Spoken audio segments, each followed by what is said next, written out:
Today our group will present to you about the topic of how the Federal Reserve restricts the money supply. So in our presentation, we'll briefly cover the background about the Fed, its functions, its roles, the organization itself. And then we'll go through like what we did in our previous class about the 3 tools that the Fed uses to control the money supply. So here we go, the Federal Reserve System. It is the central bank of the United States, okay, and it has ultimate control over the money supply. And it does that through controlling the volume of reserves, okay, because reserves have a very big, significant impact upon the amount of money in the economy. Because if you have high reserves and you times out your multiplier, then you can increase deposits and thus the total money supply in the end. Now let's define reserves. It is the deposits that a bank has at the Federal Reserve Bank plus its cash on hand. So just focus on this definition of reserves as we move on, because this will play a very significant role in how the Fed controls the money supply. Next slide, please. This is the organization, the basics about how the Fed is organized. We have the Board of Governors. This is the most major, most significant group in the Fed, okay, because it consists of 7 members with 14-year terms appointed by the president. So a very significant group that controls and makes decisions in the Fed. Of course, you also have the chair of the Fed, the chairman of the Fed, and he's known as the second most powerful man in the United States, below the president himself. He dominates the Fed. He's appointed for 4-year terms by the president. Okay, so a very significant figure in the Fed. Of all this together, we have the Federal Open Market Committee, or FOMC. This group sets goals and controls the money supply and interest rates. So as we discuss about how the Fed boosts or decreases the money supply, think in terms of decisions that came forth by the FOMC.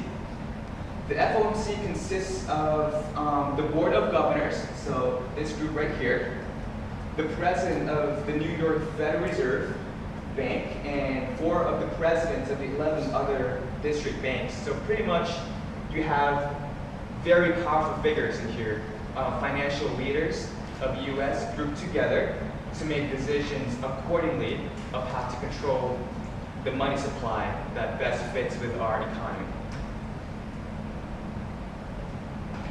So functions of the Federal Reserve. A little slow here. Can you speed up a little bit? There we go. It controls the money supply. That's, as I've been telling you about, a very significant role of the Fed. It also clears interbank payments. This refers to your checks. Because sometimes if, for example, you draw a check from one bank, Group4, for example, and you want to take that to Bangkok Bank, for example, how would you do that? Bangkok Bank would have to collect money from Group4 Bank, right? So there's that transfer of money between banks, interbank payments. So the only way to clear that, to balance everything out by the end of the day, is to rely on the Federal Reserve. Here we have the banking system, regulates the banking system. That's pretty much talking about regulating the functions of each bank. So they put up laws, they put up regulations, several actions that banks need to do to be prudent.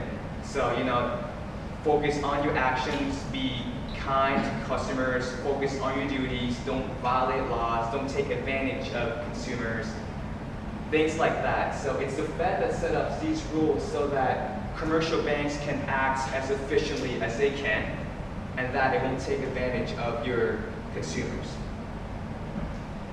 Assists banks in difficult financial positions. This links to this bullet point right here, lender of last resort. The Fed acts as the lender of last resort. By this will mean that it provides funds to troubled banks that cannot find any other sources of funds. Usually when banks have problems, if they have debts, for example, they would borrow money from other banks, from other commercial banks. Usually that's a case that happens every day. But there will be times when the economy is very bad, or we have run-on banks. That's when there's this outbreak of people who just don't trust the bank anymore, and they just rush to the bank, take all their money out, and so the bank's like, where do we get the money from? We can get it from nowhere, because we're losing money so fast that other banks can't help us. That's when the Fed serves as the lender of last resort. So it kicks in, it's like, okay, you can't find any bank else to help you, we'll be the ones to help you, okay? Very important role as well. So I would focus on lender of last resort and the fact that it controls the money supply. A little info about the Fed balance sheet, okay? For the asset side, of course, balance sheet, if you guys take account, we have assets and liabilities, right? Your assets and your debts. What the Fed owns, its assets involve gold. That's pretty straightforward. It owns gold. And its loans to banks. As we've discussed in our previous slide, if banks borrow your money, it is payable to the Fed, right? So that's like your accounts receivable of the Fed. You also have U.S. Treasury securities. This is the bulk of the Fed's assets, okay?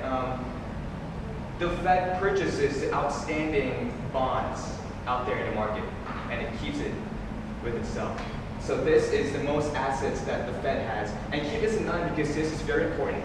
As we move into our later discussion, we will soon figure out that these securities will serve in the open market operations of the Fed, which is the most used, the most significant tool that the Fed uses to control the money supply. It would either buy or sell these U.S. Treasury securities.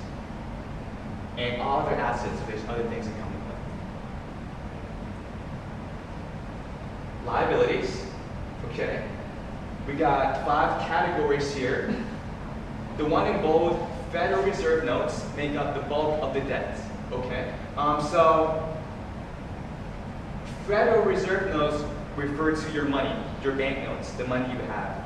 It's kind of tricky, but the way you look at it, you know, when we have our 100 baht bill, we would look at this as ours, right? Our asset. We own this 100 baht bill. So in real life and in terms of accounting, if you have an asset as your 100 baht bill, then that's someone else's liability, someone else's debt, right? Because always that balance that needs to take place.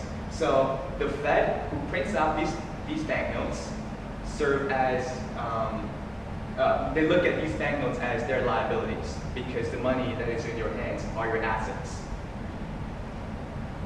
Deposits and bank reserves, they're kind of connected because as we covered last Tuesday in class, we have the required reserve ratio, right? Because banks can't loan out all the money that they have. The Fed requires that you gotta keep a certain amount, a certain percentage of the total money that you have.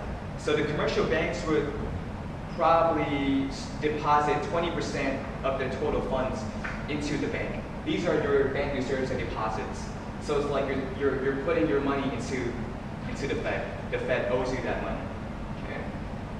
Then we got U.S. Treasury and all other liabilities in that way. U.S. Treasury is kind of like, you know, when the government wants to purchase something, if it wants to buy a big ship, for example, it would draw a check payable to the Federal Reserve.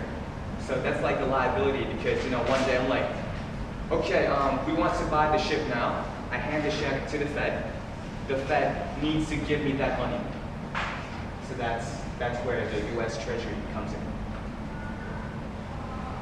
Okay, we're about to kick into some calculations, so stay with us, okay? How the Federal Reserve controls the money supply.